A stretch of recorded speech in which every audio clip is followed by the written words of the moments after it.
Hello, everyone. Are you ready to go on another virtual tour of a national park in the United States? Today, we will be visiting Madera Canyon National Park in the state of Arizona. To begin, let's share screens, and you can see some of the park.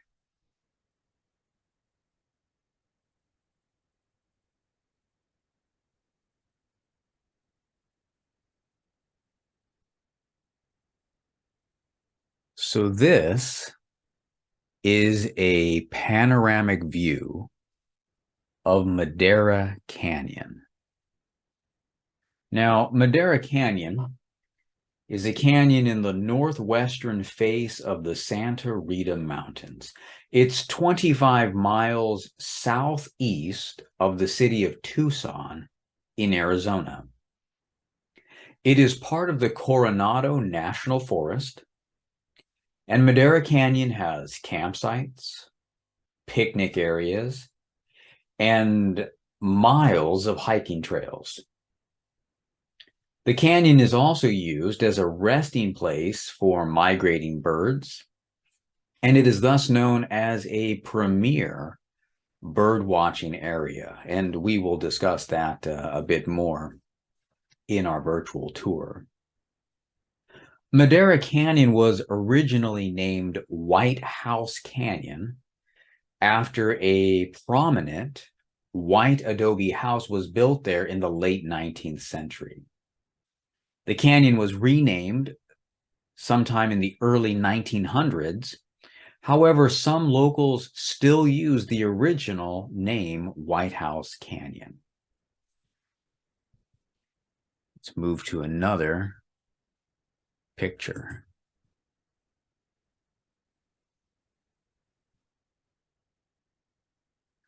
The Santa Rita Mountains, which we can see here in our picture, in the early 1900s were filled with prospectors, with over a dozen mines operating in Madera Canyon.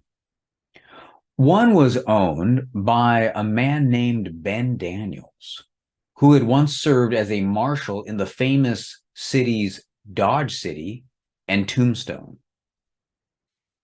He had fought in the Spanish-American War with the group of individuals known as the Rough Riders. Daniels later built himself a home in Madera Canyon and was elected sheriff of Pima County in 1920. In 1905, Madera Canyon and the Santa Rita Mountains became a part of the new National Forest System.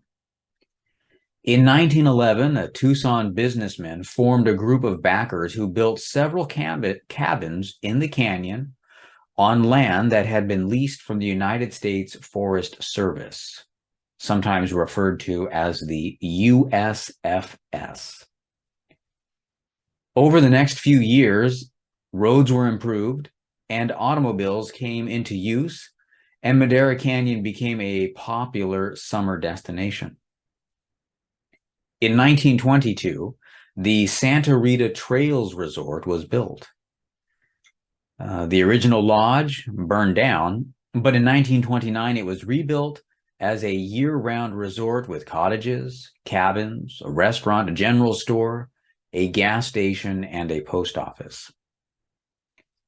In the 1930s, Madera Canyon was home to a civilian conservation corps camp, and many of the rock walls that they built exist to this day. The United States Forest Service continued to develop utilities and improve roads, but eventually the impact of people in the canyon led to erosion, sewage, and water supply problems. Therefore, it was decided that the houses that were on leased land needed to be removed. Over 50 cabins were demolished between 1984 and 1991. The few remaining homes in Madera Canyon are on private land. Well, that's a short overview of the history of Madera Canyon. We have another picture here. In this picture, we can see in the background mountains here, ray of sun beaming down. It's quite the beautiful picture. But Madera Canyon is quite large. Let's go ahead and take a look at a few videos.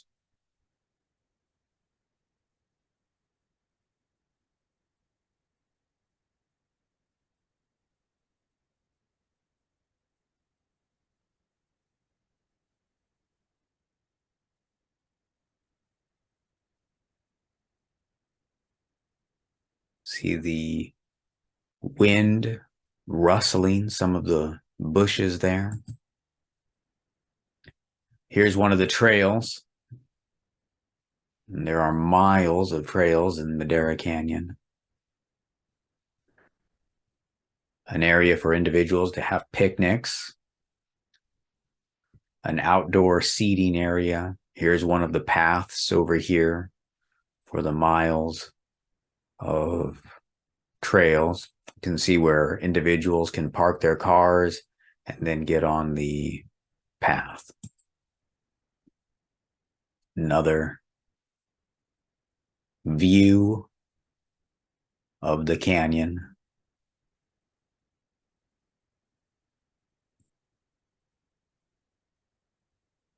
So if you were walking along the paths like this one here, views such as we're seeing here in the video are throughout these hikes. Now, this video in particular, I like because I'm going to pause it here for a moment. So if you were standing in front of this sign, so you would see, you're looking down at the sign, and you can see where it shows the names of portions of places in this picture. You have Elephant Head right here. Madera Creek would be this part here. And then Mission Mines are here. Proctor Ramada is here. Now, when we hit play, so imagine you're in this location, you're looking down at this sign, and now when you look up, there it is. There's Elephant Head. These are where the mines were.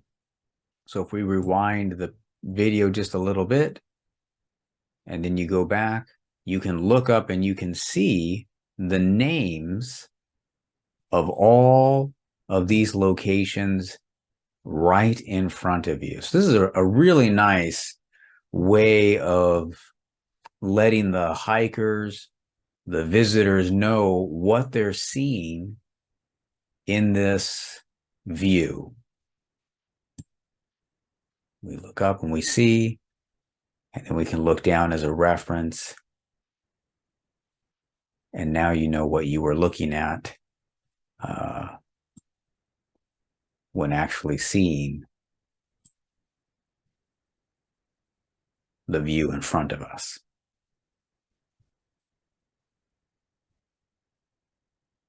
All right, let's move on to our next video. So in our description, it mentioned about how it is a premier bird watching area. They had many bird houses where individuals, visitors could just sit and watch the birds, everything from large turkeys to these little yellow birds. Now, I got this video because, so I don't know the name of this animal. However, we were talking to one of the park rangers. This is not an animal that is native to Madera Canyon. The story, according to the ranger, is that these animals are actually from South America, and somehow a family of them ended up in the Madera Canyon. And so they're not native animals to Madera Canyon, but I guess according to the park ranger, there's a handful of them that have come to live in the canyon, and the park rangers take care of them. But yeah, these are not animals indigenous to North America, but rather South America. Okay. Well, let's go ahead and consider some of the plaques and signs that you would see if you were walking throughout Madera Canyon in this national park. So this sign says Sustainable Recreation and Arthur Carhart. Design with nature in mind. The facilities here allow us to enjoy nature in a way that complements the beauty and does not dominate the surroundings.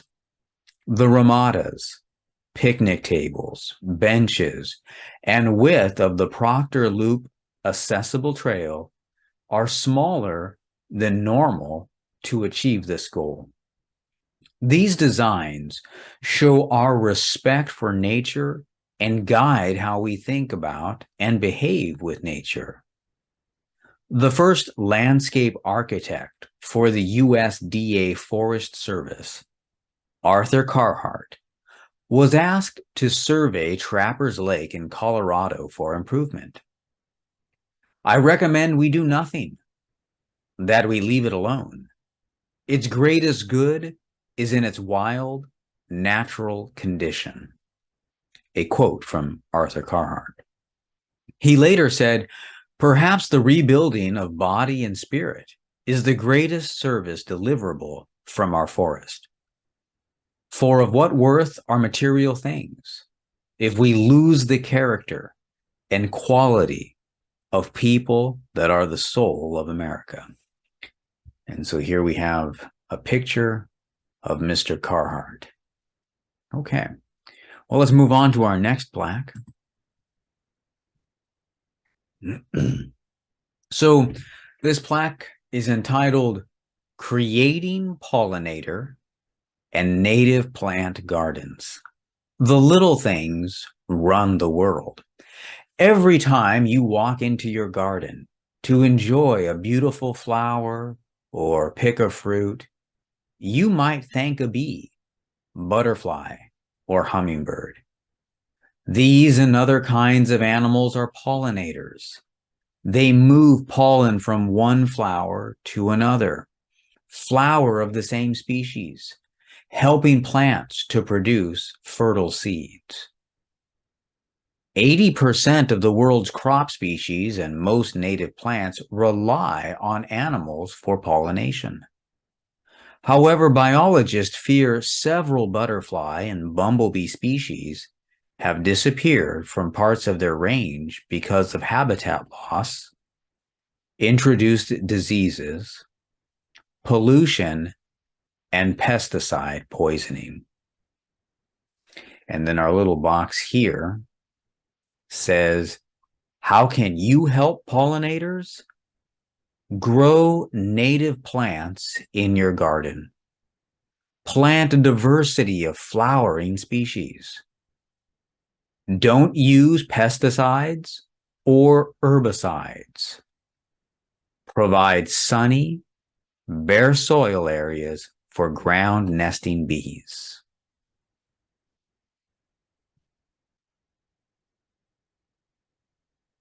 All right, let's consider this larger sign that was there, which discusses some of the plants that we might find as we were going through Madera Park. So it's entitled Amazing Plants, Diversity at a Geographic Crossroads.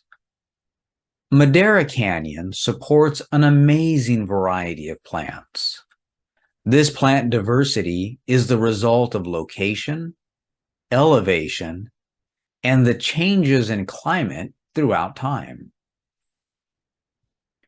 What four geographic regions influence Sky Island plant diversity? The Sky Islands are located where four distinct regions meet. The Sierra Madre Occidental Mountains to the south, the Rocky Mountains to the north, the Sonoran Desert to the west, and the Chihuahuan Desert to the east. Plants from each region create the unique flora. Southern influence. Many species from the Sierra Madre Occidental and subtropical Mexico, called Madrean plants, reach their northern limit in the Sky Islands. With origins in a warmer, moist climate, their range becomes restricted by freezing and drought.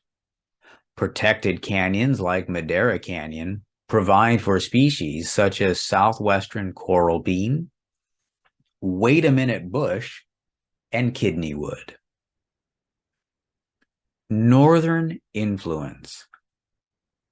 Freezing is not a problem for most Rocky Mountain plants, but they do not tolerate high temperatures and need ample moisture. In the Sky Islands, temperate North American plants like ponderosa pine, Douglas fir, and quaking aspen grow on cool mountaintops above the desert. Desert influence. Southeastern Arizona includes the hot, dry Sonoran Desert, the somewhat cooler and higher Chihuahuan Desert. Plants adapted to the Sonoran Desert, such as saguaro and palo verde trees, start to disappear as the elevation increases and winter temperatures drop east of the Santa Rita Mountains. Likewise, Chihuahuan desert species like soap tree yucca and beargrass vanish in the more arid conditions west of the Sky Islands. How did plants from other regions end up here? Since the formation of the Sky Islands, the climate warmed and cooled numerous times. During cool periods, northern plants extended their ranges south. In warming trends, these plants retreated north or to higher altitudes, and southern species advanced northward.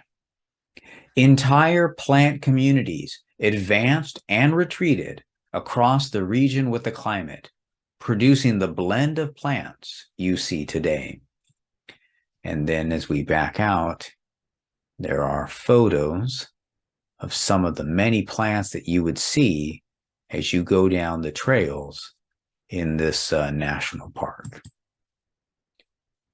Now, this is a lengthy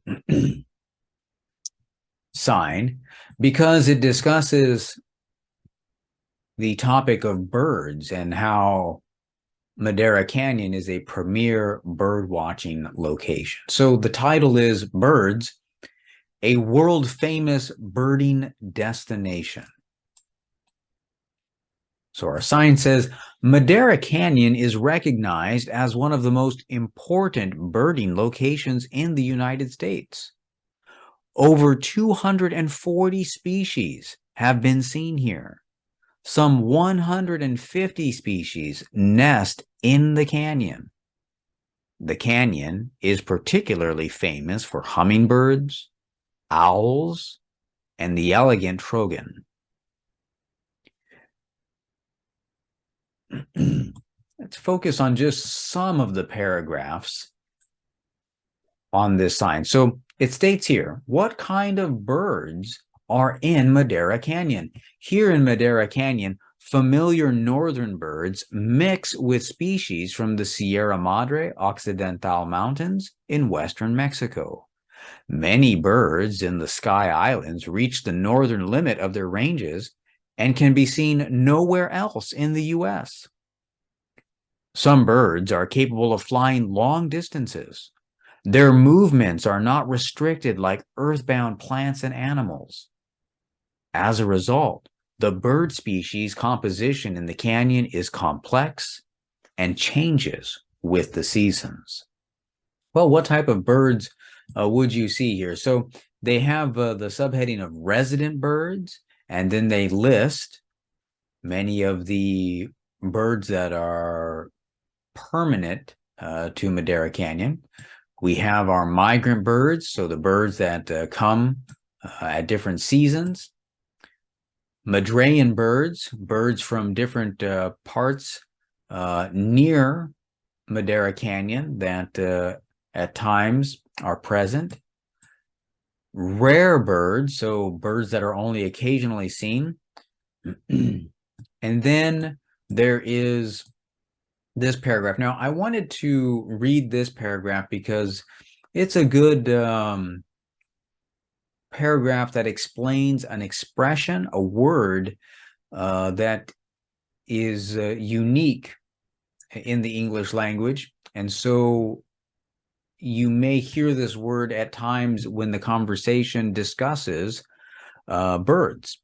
And you'll understand what this word means. And you can even use it when discussing birds to native English speakers. So our paragraph is entitled, "What is a guild?"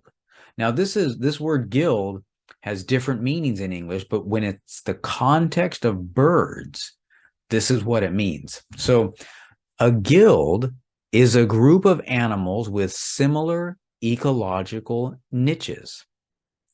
In Madera Canyon, it is common to see a mixed species flock of birds like brittled titmouse, ruby-crowned kinglet, white-breasted nuthatch, warblers, and others foraging for insects together. These birds comprise a guild. Flocking increases the number of individuals to watch for predators like Cooper's hawk or northern pygmy owl, and decreases the odds that any one individual will be attacked. So in this context, it is a mixture of birds, not all the same type of birds together, but rather these brittled titmouse, ruby-crowned kinglet, white-breasted nuthatch, all of those birds working together, feeding together in an area. Of course, we have some pictures then of just some of the birds that you would see throughout Madera Canyon.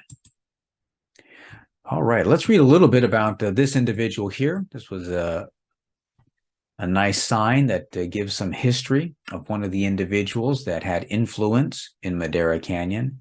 So the title of this sign is "Welcome to the Bud Goad Interpretive Nature Trail."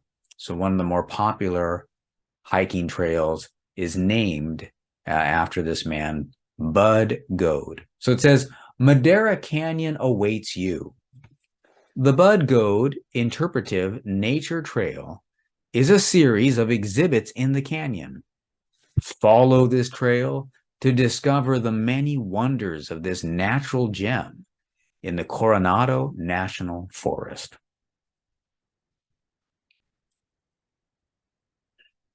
Let's read a little bit about his life. It says, Orrin Bud Goad, October 24th, 1924 to May 5th, 2005. Bud was born in Iowa, where he resided most of his life. His mother encouraged him to explore nature, and he became an avid bird watcher and Eagle Scout. A second lieutenant during World War II, Bud flew 35 missions as a B-17 navigator. After the war, he wed Mary Cooney. Bud graduated from the University of Iowa and worked as a county engineer. He loved spending time outdoors with his 4 children and was active with the Boy Scouts with his sons for over 20 years. A part-time student throughout his career, Bud returned full-time to the university and Iowa Lakeside Laboratory after retiring. He completed every biology class offered, trained as a docent in the university's Natural History Museum, and volunteered at the Raptor Center. Bud was a primary researcher in a survey of Iowa dragonflies in the 1990s. His study soon became a passion. The Goads moved to Arizona in 1998. Bud joined the Friends of Madera Canyon, serving as a natural history docent, cleanup crew coordinator, education director, and president. When not volunteering for the Friends, he explored the canyon.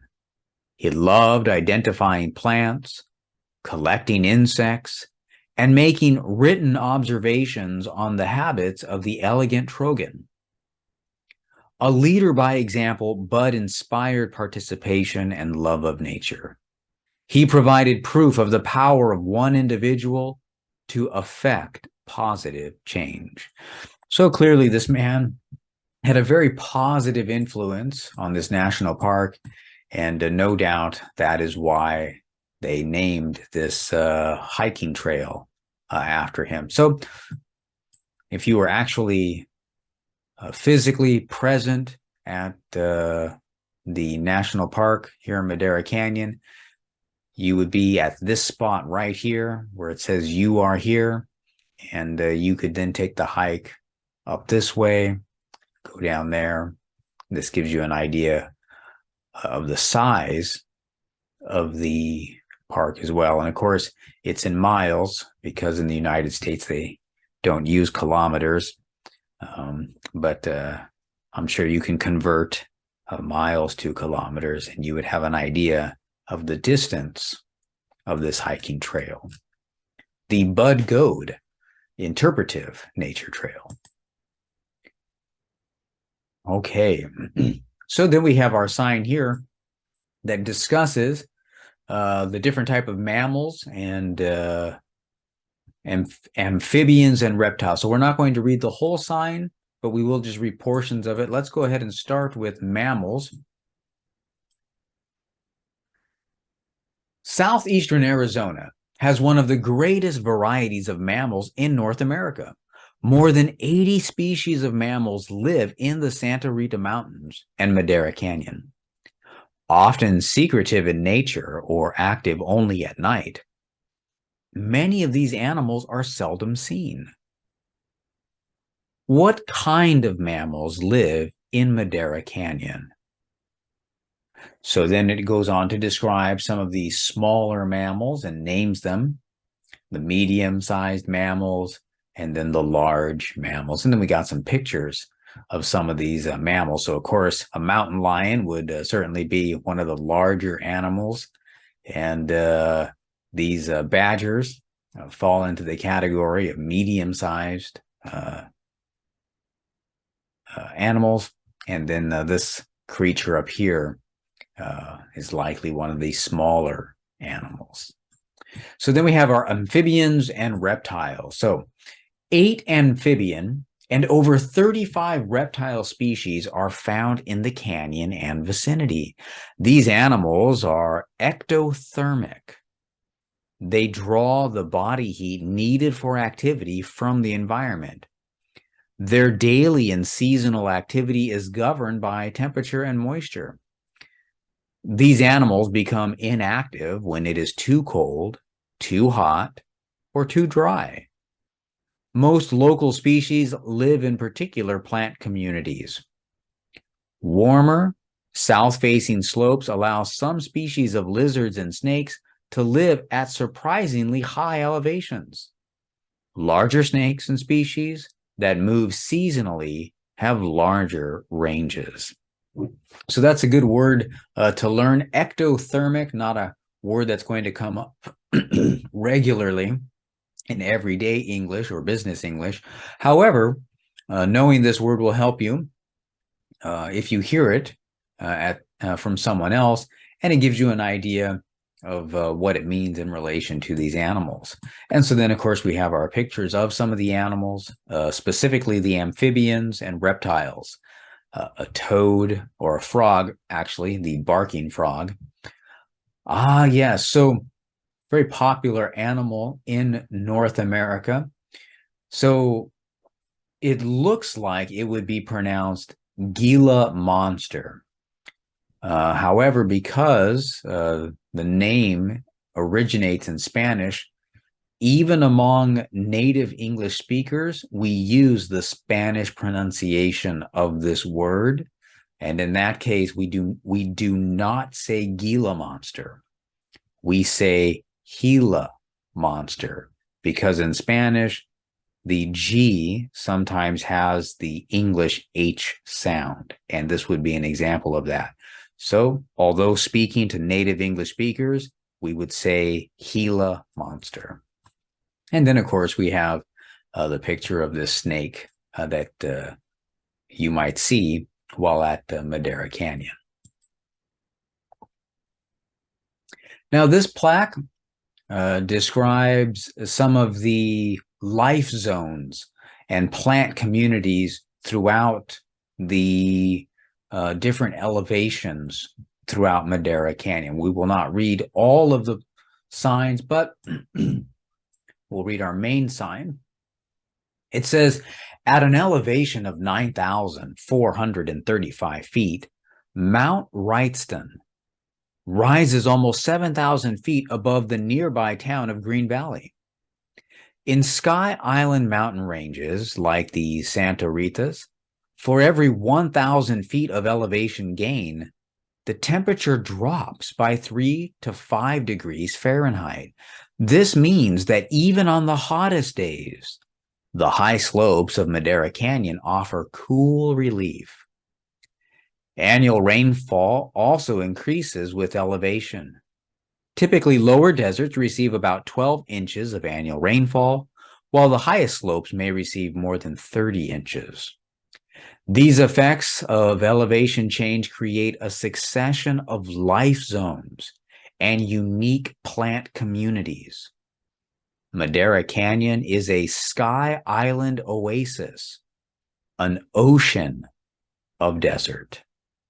So, of course, in the United States, they use feet rather than meters and inches rather than centimeters. But you can get an idea of how tall and wide and how much rain this area receives by converting inches, feet to meters and centimeters. Now, we're not going to read all of these, but I just wanted to focus on maybe just two to help you understand what is being discussed when it says the different life zones. So let's go ahead and you'll see here in the map, it says the lower Sonoran, the upper Sonoran, and so let's just read. So the upper Sonoran zone would be anywhere from 4,000 to 6,500 feet. Now you can also pronounce this 6,500 feet. Both are ways of saying that number sound natural among native English speakers. In either case, upper Sonoran zone, 4,000 to 6,500 feet. And it says that beginning just above here, this zone is perhaps the most temperate zone with warm summers and mild winters. Now you could contrast that with the lower Sonoran zone, which would be 0 to 4,000, or we might say, so you could say here, you are standing in the upper end of this life zone, which extends from here down to the Santa Cruz Valley floor. This zone is hot and dry. So we get a different idea of the different zones, what you could find in the zones.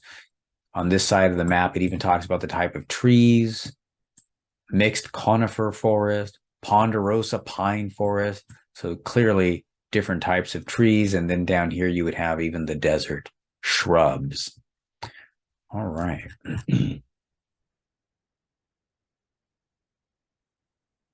So the 5 seasons of Madera Canyon. Now that's an interesting one because typically we talk about 4 seasons, but in this case, they have an additional season. And why is that? Well, as the sign points out, it says, people often imagine Arizona with a constant, hot, dry climate. Geographically, the state's latitude is common to most of the world's arid regions. In fact, Arizona has distinct seasons.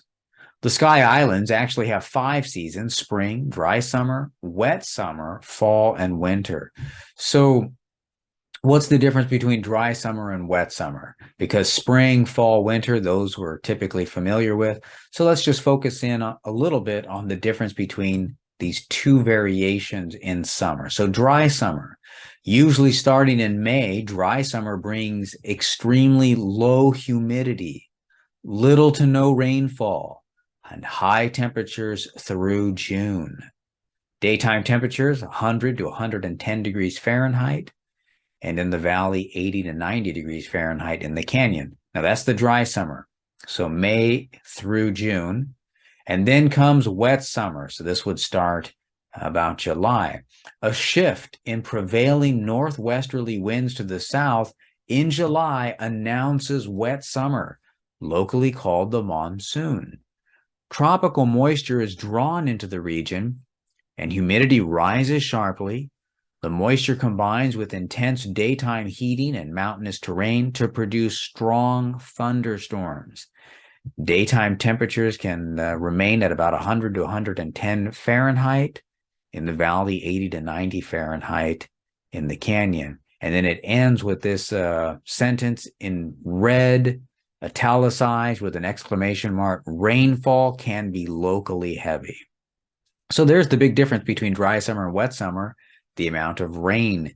These heavy rainstorms, locally referred to as the monsoons. Okay. All right. Now, this is an interesting placard. It talks a lot about the history of the Madera Canyon. And so we'll go ahead and read most of this sign. It says priests, prospectors, and immigrants, recent history. Francisco Vasquez de Coronado led an expedition through this area in 1540. The first Europeans to explore this region were the Spanish, who claimed land and riches for the King of Spain and converts for the Catholic Church. Spanish missions and presidios, 1687 to 1821. Jesuit priest Eusebio Kino arrived in Sonora in 1687. He founded missions at Tumacacori in 1691 and San Xavier del Bac in 1692 near the Santa Rita Mountains. Ranches were established and prospectors opened mines. Early settlers cut timber in the Santa Ritas, then called the Sierra de la Madera, from which Madera Canyon was named. In 1753, the Tubac Presidio was established with 50 soldiers. In 1776, the garrison relocated to Tucson. A period of prosperity and relative peace in the Santa Cruz Valley from 1780 to 1820 enabled construction to start on the present mission churches at Tumacacori and San Xavier. Mexican independence, 1821 to 1848. Mexico gained independence from Spain and in 1828 expelled all citizens born in Spain, even priests. The Santa Cruz missions were abandoned. The churches never completed. Cut off from Mexico City, Apache raids intensified in the region. Settlers fled, mines closed, and ranches were deserted. The U.S. and Mexico went to war over territory from 1846 to 1848. American expansion, 1848 to 1900. The Treaty of Guadalupe Hidalgo and ensuing Gadsden Purchase ceded land to the United States. Anglo-Americans began to enter the region, establishing settlements, ranches, and mines. Cavalry troops established forts. The first sawmill in Arizona opened in Madera Canyon in 1857. After troops were recalled for the Civil War in 1861, Apache raiding increased. Mount Wrightston, and Mount Hopkins bear names of people killed during this unrest. Arizona Territory was established in 1863, and the Army returned after the war. By the 1870s, the tribes were mostly restricted to reservations. Tucson and other towns grew. Homesteading, ranching, and logging flourished. Several mining camps were established in the canyon.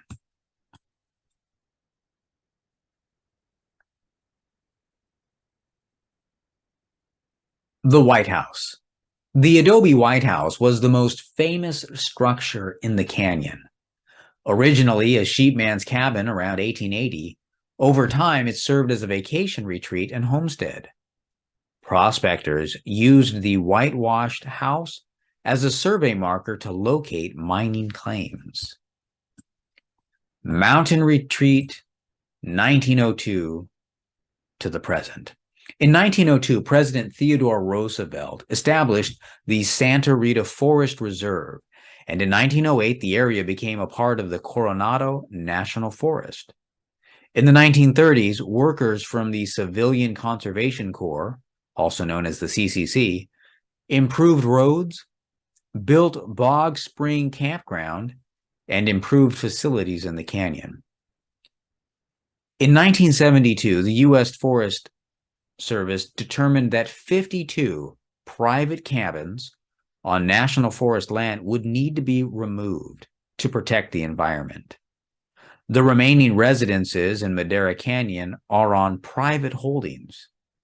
The canyon is currently managed for nature, wildlife, and recreation.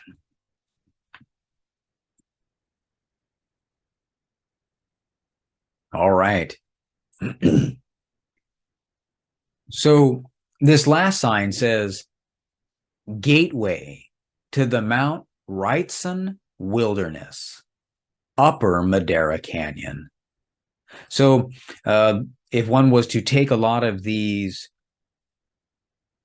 trails to the top, they would lead you to this Mount Wrightston area. And Mount Wrightson has a picnic area where this sign is located, and it is near the top of the Madera Canyon. So our sign says, Mount Wrightson Picnic Area and Trailhead provides access to the Upper Canyon and Mount Wrightson Wilderness. 3 trails lead into the highest life zones and plant communities in the Santa Rita Mountains. The Super and Old Baldy trails wind upward toward the highest peaks in the Santa Ritas. Evergreen oaks give way first to ponderosa pine, then Douglas fir as the elevation increases. Both trails pass along slopes burned by the 2005 Florida fire.